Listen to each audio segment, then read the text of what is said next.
So for those of you who don't know, I'm currently at Gamescom in Germany, aka the Q Simulator of 2018. And I was fortunate enough, through a World War III VIP pass, to get to play the game today. Not only that, but I also got permission by the Farm 51's PR Manager Dawid to capture footage of the game. Really nice guy, by the way. That being said, what you're looking at here is gameplay from a game mode that seems similar to a conquest type of mode. I tried switching between different kits to find the best possible playstyle, but sadly, as I was unable to change the settings in this particular build, I had a lot of things working against me. Basically, I set the DPI on the mouse to the lowest, but it still felt high, especially every time I aimed down the sights. This resulted in having to hipfire a lot, and sadly I started playing with a shotgun, something I would normally never do. Either way, despite the high sensitivity, I noticed recoil, at least on some of the weapons, and this leads me to believe that the weapons are hopefully built on skill rewarding gunplay and not on random factors. For the time to kill, it was really short, and most times I died, it happened almost a split second after I realized I was getting shot, so there's not really an option to turn on someone.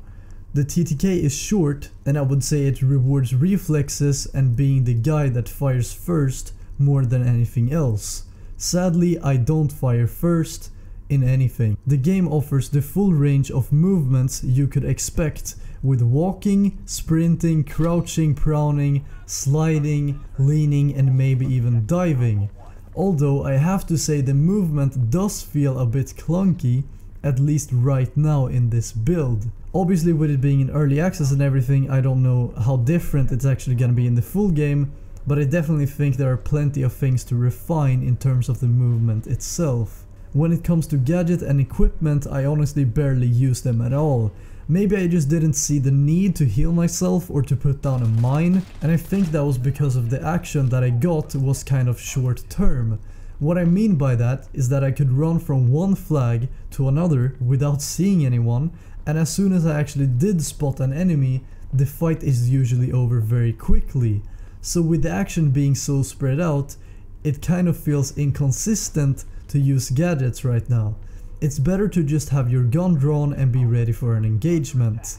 Speaking of engagements, are you a fan of killing enemies who can't even see you? Well then boy, do I have something perfect for you. For the price of only 700 battle points, you can get yourself a QS Warmate. Yeah, what, mate? And you will be able to camp in your spawn like a little bitch while you get the Warmate to take care of the dirty work for you. This, my friend, this is what I call a skill requiring weapon. But for real, I'm not a fan of this gimmick at all, and I don't think it's a good gameplay experience for the player on the receiving end. The whole battle point system is an interesting concept though, and I think it's just a bit odd that you get such a powerful reward for only 700 of them. That being said though, I did not get the chance to try out the other rewards available, but I truly hope they are not something similarly strong.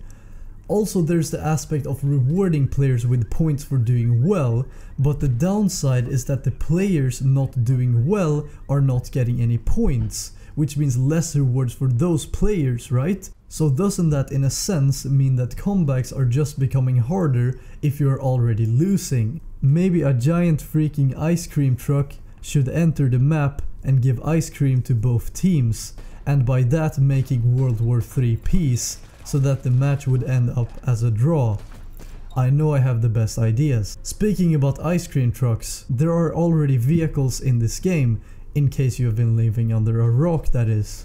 I sadly only got to try out the quad bike, and yes, it can literally be faster than Jesus himself, but it also stops kind of fast, which is a nice thing, preventing you from crashing a lot. The tank's armor didn't seem super strong, as I could take it down with 3 shots from my RPG, so be careful if you do jump into a tank, you can go down pretty fast. For the map itself, it was honestly not that great. As I described earlier, there was just too much running and too little action. However, the setting of the map is definitely interesting in my opinion, and I would love to know the backstory. As for the destruction, it seems like you can leave marks from explosives pretty much anywhere, but walls on buildings don't really crumble or get heavily affected by explosives. My opinion on the game in general is that I recognize Battlefield a lot in it, but instead of improving some of the flaws Battlefield has, it seems more like they're trying to build the mechanics of it, and most likely stabilize them before adding more. When I was talking to David, I asked him about competitive plans for the game, and he told me that they definitely want competitive in the game, but of course they need a stable build first. I would recommend you to check out the game for yourself to form your own opinion on it.